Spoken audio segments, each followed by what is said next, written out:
Como bien leíamos Romanos capítulo 12, verso 1 y verso 2, comienza hablando de lo que significa el culto a Dios. Pero quiero situarlos por un momento, por eso le digo que nos hace necesario rever todo esto. Porque en los primeros 11 capítulos de Romanos, el apóstol nos está introduciendo a una profundidad del Evangelio. Está llevando el Evangelio más profundo, está llevando el Evangelio y nos está expresando toda la realidad espiritual que hay en el Evangelio. Durante todo esto, estos 11 capítulos, el apóstol nos está enseñando de la vida de fe, de la salvación, de la redención y el sacrificio perfecto que el Hijo de Dios hizo para volvernos al Padre. Usted lee los primeros 11 capítulos y es doctrina, es lo más puro de la enseñanza acerca del Evangelio de Jesucristo. Nos habla la fe, la gracia, y usted lo va a encontrar ahí, la justificación, y están todos en los primeros 11 capítulos. Pero en el capítulo número 12, el apóstol hace un cambio en el relato y nos lleva ahora a materializar toda esta obra espiritual. Justo aquí en el capítulo 12 nos empieza a instruir de cómo es la vida de esta nueva criatura, de cómo es la vida de esta nueva posición. Vuelvo a repetir, del 1 al 11 nos enseña, nos introduce en toda una realidad espiritual tremenda, pero a nivel espiritual. Y ahora nos trae en el verso 12 cómo todo eso espiritual se puede materializar en una vida, en un culto. Entonces, nos está ahora instruyendo cómo es la verdadera vida de un hijo de Dios. Y comienza en el verso 1 de inmediato. O sea, uno puede decir, a ver, Pablo, espera un poquito, vamos despacito. No, empieza inmediatamente a hablarnos de la profundidad que es el culto. Por eso consideramos que hay que volver a leer en profundidad estos dos versos, y constantemente hasta que no salga de ese lugar donde usted está meditando en esta palabra con un entendimiento espiritual. Y se lo voy a explicar hoy día. El verso 1 nos está declarando algo que nos tenemos que poner de acuerdo. Yo hoy día quiero tratar de avanzar un poquito, pero tenemos que ponernos de acuerdo en algo. Dice, así que hermanos, ruego por la misericordia de Dios. Otras versiones dice, amados, así como Dios los amó tanto, así como Dios los ama tanto, así como Dios mostró su favor hacia ustedes, ahora ustedes rindan toda su vida en servicio al Señor. Ahora rindan todo su cuerpo, rindan todo lo que son en servicio al Señor, porque este es tu verdadero acto de adoración. Por favor, mira lo que dice. En otra versión dice, este es tu verdadero acto de adoración. No está diciendo solo un culto, sino que es un acto de adoración. Bien, entonces vamos a ponernos un poquito de acuerdo en lo que quiero compartir. ¿Qué es el culto? ¿Dónde se desarrolla el culto? ¿Cómo se desarrolla un culto? ¿Dónde? ¿Por qué? ¿Para quién? Y el culto es esto que nosotros llamábamos, y de hecho la iglesia tradicional dice, voy al culto. Amados, el antiguo pacto, el antiguo pueblo iba a un lugar. Ahora en el nuevo pacto no se va a ningún lugar aunque usted se congregue. En el nuevo pacto nosotros somos el culto, nosotros somos el altar y también nosotros somos lo que se sacrifica en el altar. Es más, en el antiguo pacto era mucho más fácil llevar un cordero que llevarse a sí mismo. Y por eso Dios, a través del apóstol, nos empieza a introducir y nos dice, en este nuevo pacto, en todo esto que les expliqué del capítulo 1 al 11, ahora quiero enseñarles cómo se adora a Dios, quién es el culto a Dios, cómo es la verdadera adoración. Y eso es lo que hace el apóstol. Y él nos está diciendo, la verdadera adoración no es lo que hacen, sino quiénes son ustedes, no es lo que hacen exteriormente, sino lo que se produce en el corazón. Y ahora sus cuerpos son esta adoración. El día miércoles hablábamos de algo que voy a repetir rápidamente, que es la importancia de ser expuesto al correcto evangelio. Muchos, por hacer que congregaciones crezcan, por llegar a más personas, por llegar a los jóvenes y llegar a los jóvenes con esta tendencia y a los jóvenes con este pensamiento, lo que empezaron a hacer es ampliar el rango de entrada al reino. O sea, si la puerta era estrecha, ahora la tenemos ancha. Si por total tienen que entrar todos, no importa cómo se vistan, no importa el lenguaje que tengan, no importa lo que se hagan en su cuerpo, que entren, que entren. Pero el apóstol nos dice, no. Nosotros somos diferentes, dice él. Y por eso lo quiero, en cierta manera, explicar. No podemos bajar la medida de lo que Dios estableció, ni tampoco subirla, sino hacer exacto lo que Dios nos dijo. ¿Ok? Porque a veces los fariseos se les subieron la medida a la gente, no la cumplían ellos, tampoco le permitían, y la pobre gente andaba todo el día cargada. No, estamos pidiendo lo que Dios nos pide, ¿ok? Y quiero que entiendan algunas cositas hoy día rápidamente en los versos. No tomé la hora, pero me va a costar un mundo acordarme los minutos. Hay dos palabras que vamos a tener que tener mucho cuidado en este tiempo. Y son palabras que usted hoy día va a tener que oír, que son la tibieza y la relativización. Hay muchos tibios. ¿A qué le llamamos tibieza? No es al que no se congrega. Ojo, no es al que no pincha una conexión de día domingo. Porque dice, el que no se congrega es un tibio. No, los tibios se congregan.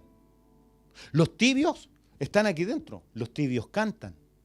Los tibios participan de reuniones, los tibios publican en Facebook y ocupan sus redes sociales para hablar de Dios. Los tibios, ahí están. El frío ya está, hermano, no va a hacer nada por el Señor. Pero el tibio está. ¿Cuál es la diferencia? Es que en esta tibieza han relativizado la verdad de Dios. En esta tibieza Dios es muy estricto. Entonces bajémosle el nivel. Dios pide mucho, entonces démosle menos. Dios me está pidiendo que santidad, pero la santidad era para el antiguo tiempo. Ve que ahora estamos en la gracia y en la gracia todo se puede. No. Y empezamos a bajar la medida. Eso es tibiedad. De hecho, tibieza, vea lo más fácil. ¿Cuándo el agua está tibia? Cuando empieza a bajar la temperatura. Miren la media revelación, chiquillos, que les traje hoy. El agua se entibia cuando baja su máximo de ebullición, empieza a entibiarse. Y eso es lo que pasa. Sigue estando dentro del mismo recipiente, pero empieza a entibiarse. Y eso es lo que pasa, empieza a bajar el nivel.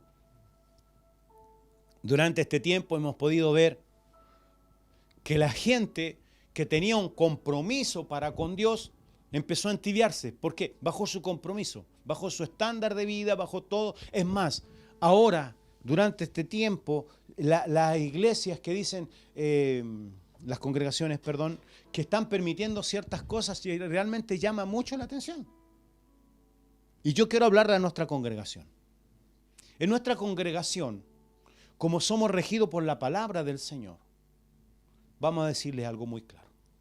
Usted puede venir al Señor como estaba. Gloria a Dios, gracias al Señor, porque todos vinimos. Pero si usted después de que se rindió al Señor no experimenta los cambios de Cristo, sino que se está pareciendo al mundo, eso nosotros no podemos avalarlo. Y yo como pastor no puedo decir que usted haga lo que quiera con su cuerpo, hermano. Acá lo amamos tal cual. No. Te amamos en el pecado, como todos llegamos, pero aquí nosotros tenemos que dar el fruto de una nueva vida. No quiero ser más profundo en eso porque de repente nosotros vemos y quedamos impactados de cómo la tibieza está aquí dentro y cómo la relativización. No, si no es tan así. De hecho, miren, un tema muy tangente. Cuando se estableció el tatuaje, cuando Dios habla de no tatuaje, está hablando para que no se parecieran a los pueblos paganos. Por eso era, para que no sean igual que los pueblos paganos, ustedes no usen su cuerpo en eso. Y alguien puede venir y decir, no, es que hoy día los cristianos se tatúan, pero se están pareciendo al mundo. ¿Y qué es lo que dijo Dios? Que hay que hacer diferencia del mundo. Lo único que yo podría avalar en todas estas nuevas modas es que te lo haya dicho el Espíritu Santo. Y si te lo dijo el Espíritu Santo, siga adelante. Pero si lo hizo por vanidad, se pareció al mundo. Y eso es lo que estamos trazando hoy día. Entonces, mire, muchos pueden participar, pero el problema es que van a ser vomitados de la boca de Dios. A los tibios Dios los vomitará, no entrarán en el reino, solo serán número, pero no serán discípulos. ¿Cuál es el sello de un discípulo? La renuncia constante a sí mismos para que la voluntad de Dios se establezca en ellos, para que los deseos de Dios se establezcan en ellos. Entonces, el sello de un discípulo es la renuncia constante. No es que un día renunció, hay que estar constantemente renunciando y despojándonos.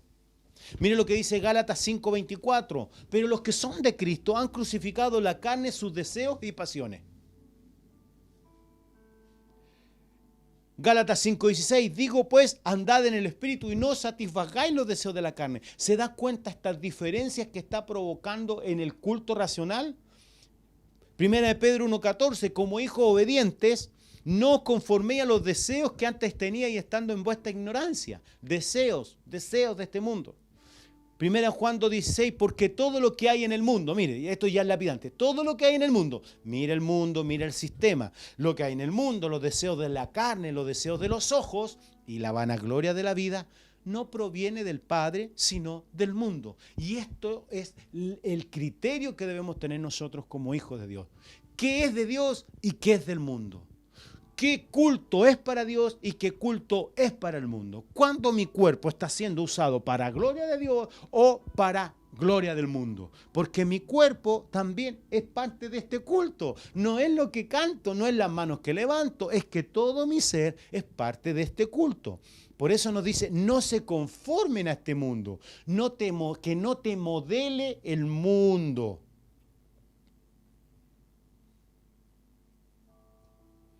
Permiso. Que no te modele el mundo. No se adapten al sistema de creencia del mundo ni a sus valores anti Dios. No tomen esa forma. Porque el mundo es un sistema anticristo. Entonces, queda en evidencia, mire lo que voy a decir, queda en evidencia en mi culto, tu culto, acá cada uno de nosotros hacemos un culto racional, queda en evidencia lo que nos gobierna cuando lo expresamos en este culto. La manifestación es evidenciar lo que está adentro. Manifestar es dar a conocer lo que está en tu interior. Hay gente que es muy envidiosa, pero solo se callan, pero en algún minuto se les sale. Está lindo, pero yo no lo compraría. Esas palabras del envidioso. Bueno. Nuestro cuerpo y lo que hacemos con él debe manifestar lo que hay dentro. Cristo manifestó todo lo que él era en su interior, lo manifestó exteriormente y quedó clarito cuál era sus motivaciones, cómo él se movía. Amén. Entonces, por eso yo me quise detener un poquito a repasar el 1 y el 2. Si no, no podemos avanzar muy rápido hoy día, no hay ningún problema, no vamos a sufrir, pero hay que tocar el 1 y el 2, porque el 1 es el que da paso al 2, verso de Romanos 12. Todos los nacidos de nuevo no es que van a llegar a ser cristianos. El nacido de nuevo ya es cristiano, ya es, porque en sí ya tiene el ADN de nuestro Dios. Su genética ha cambiado. Entonces, un cristiano inútil en el servicio es aquel que no logra afectar al mundo, sino que se adapta al mundo. Entonces, si fuiste llamado a manifestar a Cristo y hoy estás expresando al mundo, tu participación en él está siendo inútil. No estoy diciendo que no colaboren, que no estén, que no sean buenos compañeros de trabajo. No, estoy diciendo que desde Cristo se hace eso. Sigo adelante. Entonces, la manifestación que la creación está pidiendo y gimiendo es de algo que nos aconteció dentro, no de lo que estamos haciendo afuera. Por eso le digo que nos estamos adaptando tanto a este mundo, tomando tanto sus formas, que lo que está pasando es que la gente ya no ve diferencia entre un cristiano. Entonces, ¿tú también haces esto? Sí, no, sí, el estándar bajó. ¿Quién bajó el estándar?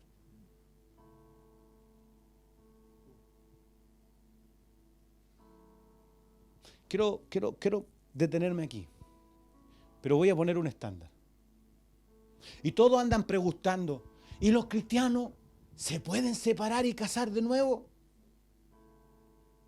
¿Y los cristianos se pueden casar de nuevo, pastor? Y los cristianos se pueden casar. La pregunta es, ¿y los cristianos se pueden separar? Haga la primera pregunta, ¿los cristianos se pueden separar?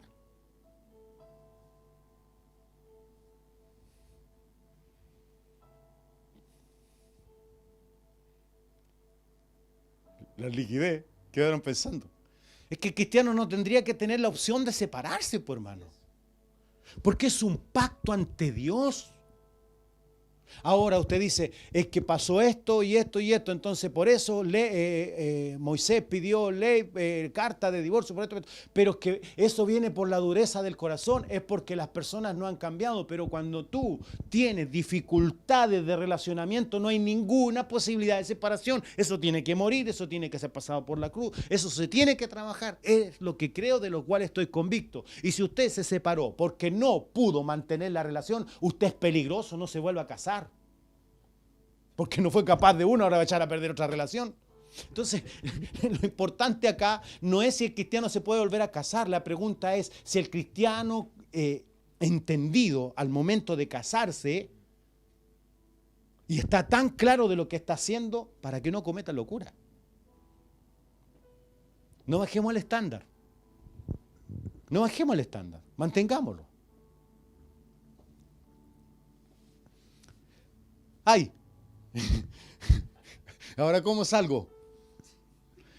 Romanos 6:11 dice, así también vosotros consideraos muertos al pecado, pero vivos para Dios en Cristo Jesús. Este es culto, este es el verdadero culto. No reine pues el pecado en vuestros cuerpos mortales, nuevamente el cuerpo, ¿ve? De modo que obedezcáis a su concupiscencia, a los deseos, que mi cuerpo no obedezca a esos deseos que vienen, ni tampoco presentéis vuestros miembros al pecado. Hablemos del cuerpo como instrumento de iniquidad. Vuelvo a repetir, se da cuenta que el culto no es lo que hacíamos el domingo, sino lo que hacemos todos los días, las 24 horas del día, todo el tiempo somos un culto.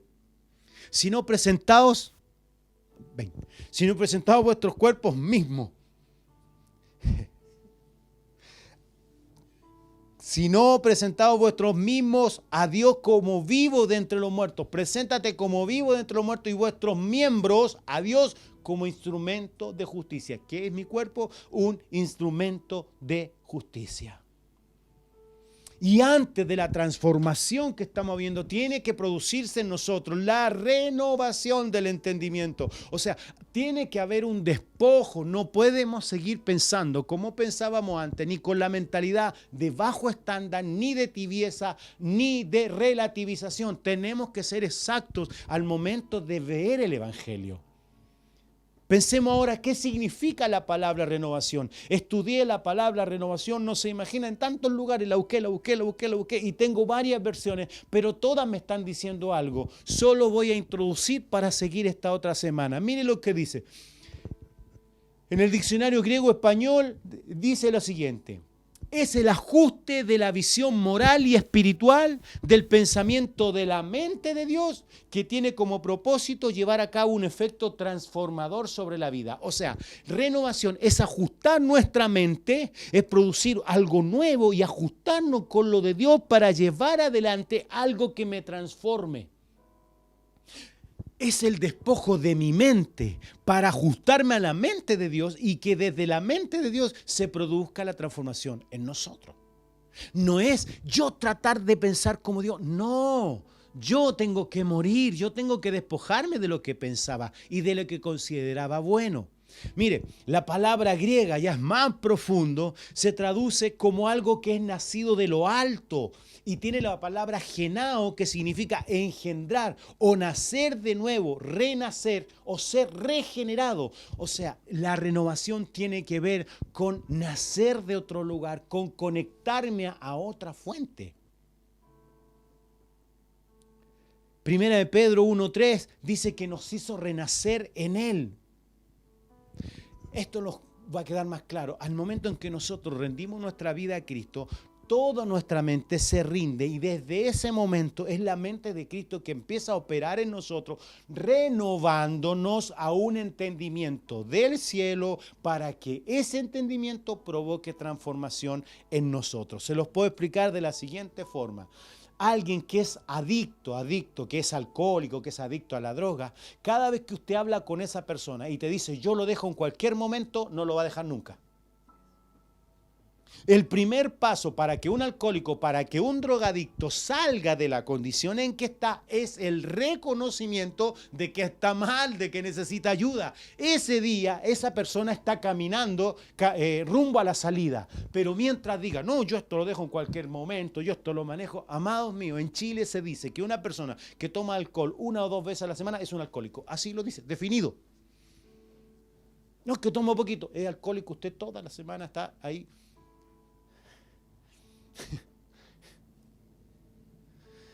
Sigo adelante, entonces.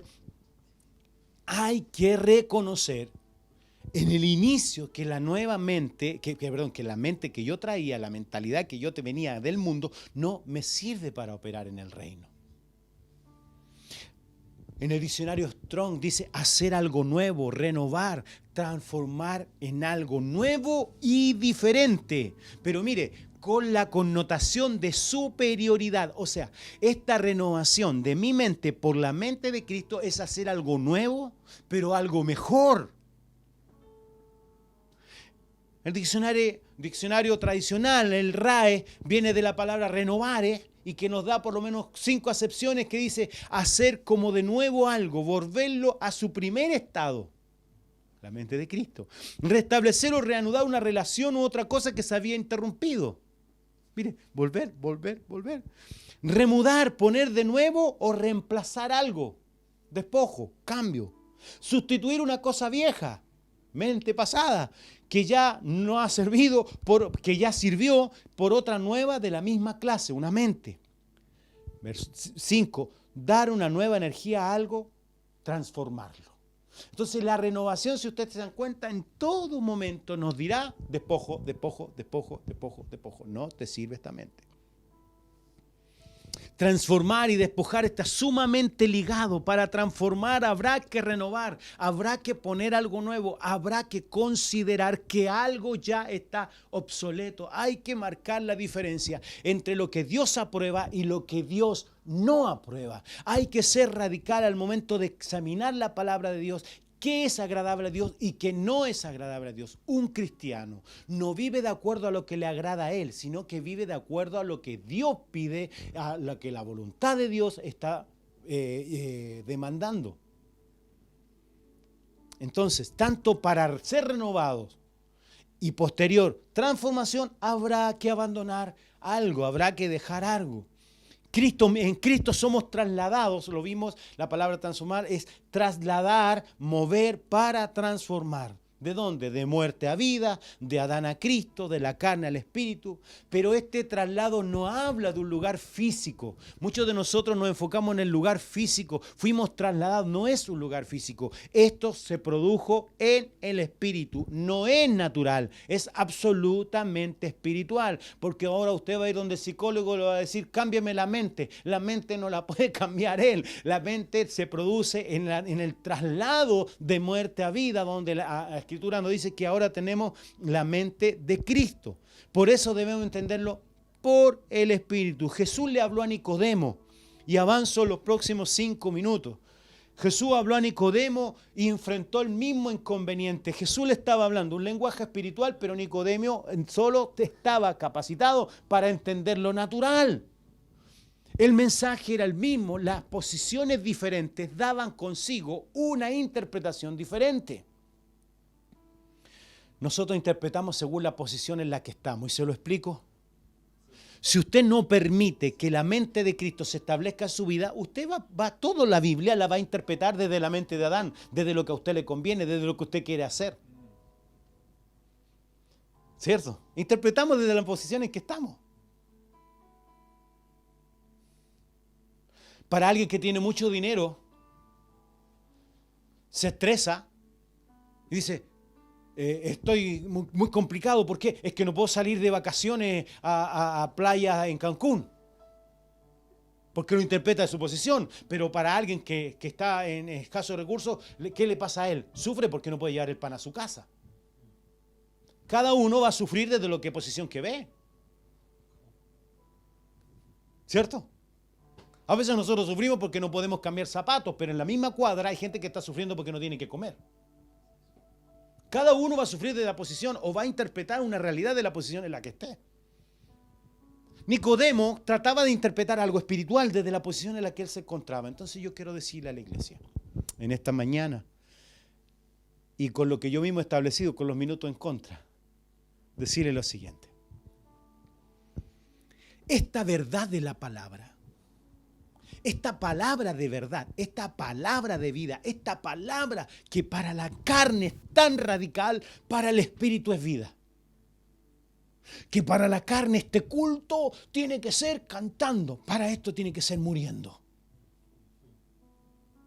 Es que este culto se hace en el local, allá en la iglesia, allá en la iglesia, allá que teníamos, allá en la reunión.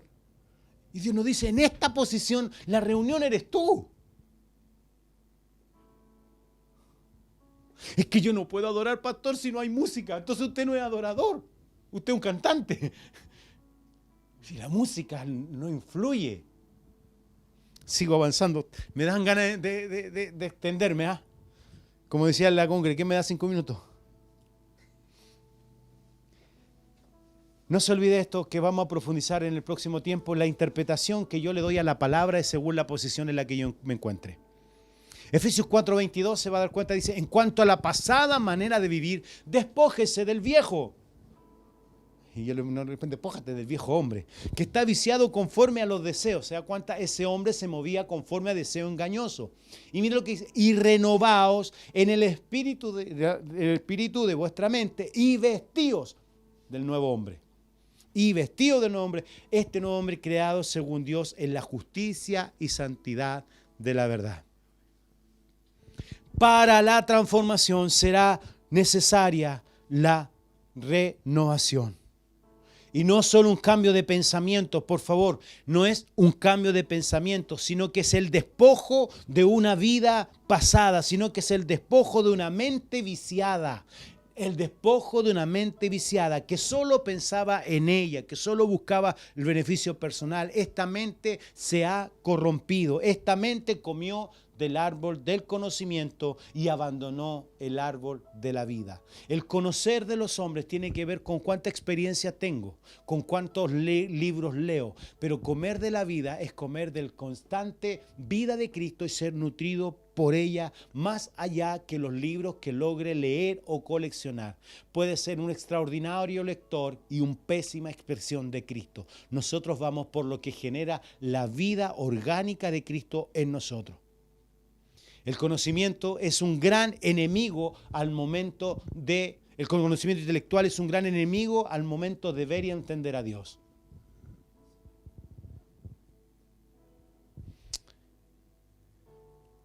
No puedo terminar hoy. Pero quiero cerrar con lo siguiente. 1 Corintios 2:14 dice, pero el hombre natural no percibe las cosas que son del Espíritu de Dios, porque para él son locuras, y no las puede entender porque se han de discernir espiritualmente. En cambio, el espiritual juzga todas las cosas, pero él no es juzgado de nadie. ¿Por qué? ¿Quién conoció la mente del Señor? ¿Quién la instruirá? Y aquí mire lo que dice la iglesia. Mas vosotros tenéis la mente de Cristo. Nosotros tenemos la Escritura, la mente de Cristo. La Escritura nos dice que no es algo que vamos a alcanzar, dice que ya tenemos. Entonces, al cerrar este mensaje de reflexión, de rever algunos textos, decirle lo siguiente. Será muy importante ver desde hoy en adelante desde qué posición estás examinando la palabra. Será muy importante desde hoy en adelante si estás operando desde una mente renovada o estás operando desde una mente conformada por el sistema del mundo. Será muy importante que usted en su casa diga, esto es voluntad de Dios y esto es voluntad mía. Eso te va a ayudar a ser sincero y que tu culto y mi culto mejoren delante de Dios. Enfréntate a estos cuestionamientos. ¿La vida cristiana que estoy llevando es según lo que yo creo o según la voluntad de Dios? Eso será una dura confrontación, pero necesaria. Porque muchos hemos fabricado un evangelio para que entren todos. Cuando Jesucristo dijo todo lo contrario. Todo lo contrario dijo Jesús. No es para que entren todos, porque hay una pura medida para entrar, y es Cristo. Si usted está conformado al mundo, quiero decirle que la tibieza está conviviendo contigo y eso tienes que tratarlo. El evangelio no es que se rebaje para que más entren. La medida es una sola, es Jesucristo. Y a esa medida debemos dar. Por eso no es algo tampoco que alcancemos tan rápidamente. Pablo decía, no lo he alcanzado, pero me extiendo, sigo avanzando. El proceso está en mí, pero sigo avanzando. Amén. Por amor a estos tiempos que hemos señalado, consideramos que es bueno parar acá. Pudiera seguir hablando del bosquejo que tenemos y lo que Dios nos ha ministrado durante estos días, pero quiero detenerme y no ser extenso en estos puntos. Vuelva a leer Romanos 12, 1 y 2, pero no los lea con un entendimiento formado en este mundo, sino que al contrario, léalo desde la mente de Cristo y desde la nueva naturaleza que le habita. Vea en qué se ha conformado al mundo, en qué se parece al mundo, y se va a dar cuenta que el Evangelio nunca ha sido para que se parezca al mundo. Al contrario, dice, en cambio, hay otro punto, hay otra medida, hay otra forma. Amén.